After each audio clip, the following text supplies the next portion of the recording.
Assalamualaikum warahmatullahi wabarakatuh. Selamat pagi anak-anak kelas 5. Bagaimana kabarnya hari ini? Semoga semuanya dalam keadaan sehat walafiat. Hari ini kita akan belajar tema 7, subtema 3, pembelajaran yang ketiga.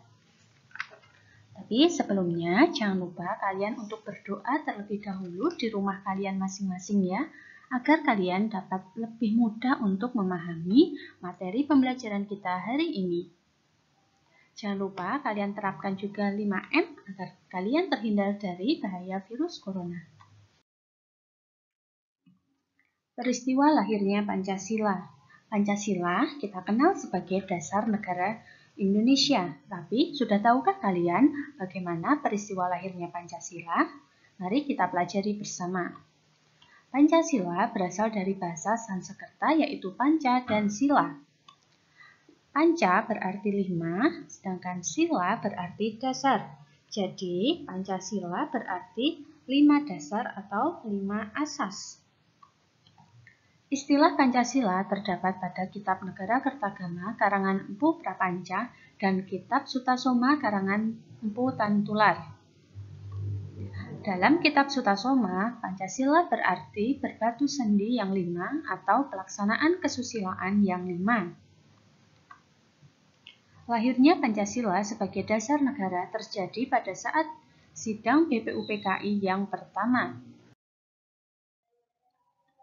Usulan dasar negara disampaikan oleh 3 tokoh yaitu 1. Mr. Muhammad Yamin, 2. Profesor Dr. Supomo, 3. Insinyur Soekarno. Mari kita bahas usulan-usulan para tokoh tersebut satu persatu. Usulan pertama yaitu dari Mr. Muhammad Yamin. Gagasannya diusulkan pada tanggal 29 Mei 1945, yaitu 1. Peri kebangsaan, 2. Peri kemanusiaan, 3. Peri ketuhanan, 4. Peri kerakyatan, dan 5. Kesejahteraan rakyat.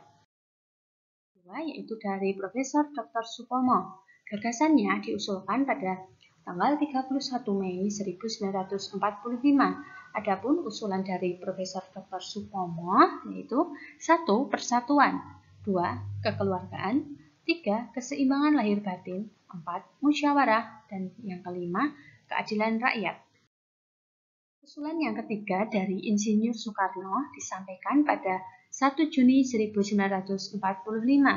Adapun gagasan usulan dasar negara dari Insinyur Soekarno yaitu 1. Kebangsaan Indonesia, 2. Internasionalisme atau peri kemanusiaan, 3. Mufakat atau demokrasi, 4. Kesejahteraan sosial, dan 5.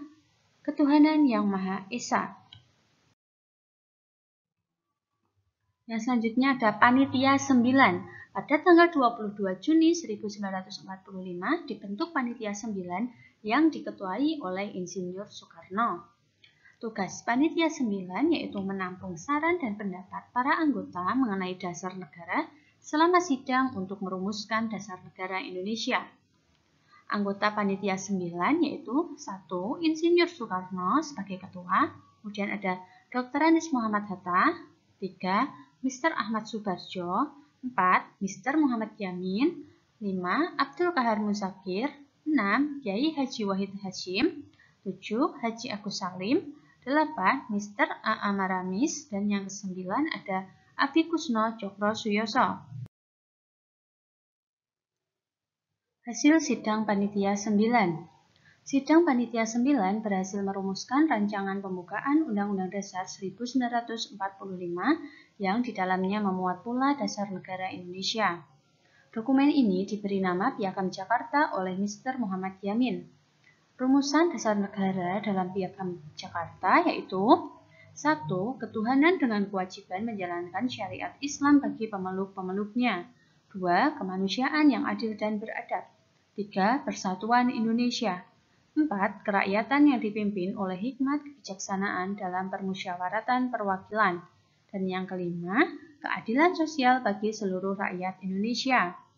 Dalam sila pertama Piagam Jakarta ini diusulkan untuk diubah karena rakyat Indonesia tidak hanya memeluk agama Islam saja.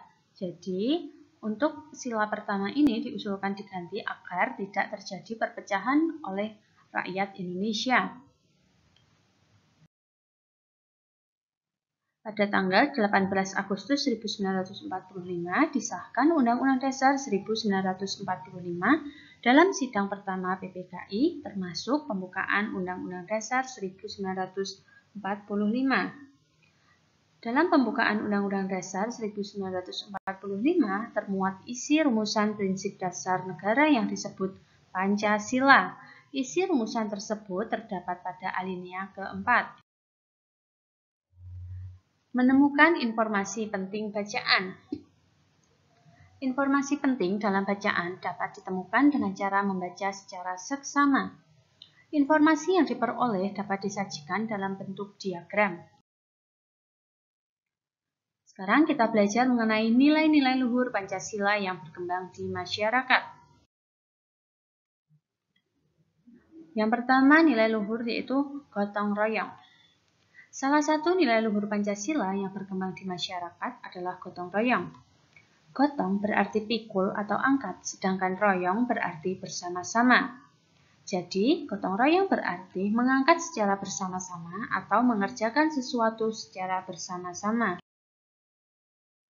Nilai yang terkandung dalam gotong royong yaitu 1. Kebersamaan, 2. Persatuan, 3. Rela berkorban, 4. Tolong-menolong, 5. Sosialisasi. Gotong royong termasuk budaya masyarakat yang mempunyai banyak manfaat. Berikut manfaat gotong royong. 1. Membuat pekerjaan berat menjadi ringan. 2. Mempersingkat waktu pengerjaan. 3. Menumbuhkan sikap sukarela, tolong-menolong, kebersamaan, dan kekeluargaan.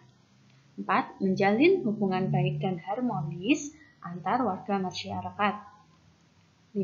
Meningkatkan persatuan dan kesatuan. Selain gotong royong, ciri khas bangsa Indonesia lainnya adalah musyawarah mufakat. Musyawarah adalah cara mengambil keputusan dengan mempertimbangkan semua pendapat dalam musyawarah. Musyawarah merupakan salah satu ciri khas bangsa Indonesia dalam mengambil keputusan. Dengan musyawarah, semua pendapat dapat tertampung sehingga keputusan dapat diambil dan diterima oleh semua peserta musyawarah. Kesepakatan yang dihasilkan setelah melaksanakan musyawarah disebut mufakat. Tata cara dalam menyampaikan pendapat saat kita mengikuti musyawarah. 1. Sampaikan pendapat dengan baik, jelas, dan sopan. 2. Hargai dan hormati pendapat orang lain. 3. Carilah titik temu di antara pendapat dengan bijaksana. 4. Jika sudah ada keputusan, terimalah keputusan dengan besar hati. 5. Laksanakan hasil keputusan dengan penuh tanggung jawab. Mengapa harus ada musyawarah? 1. Musyawarah membantu kita menyikapi bermacam-macam pendapat dari orang lain. 2. Mengurangi perselisihan pendapat. 3. Mengurangi dan menghindari adanya konflik berkepanjangan pada suatu masalah.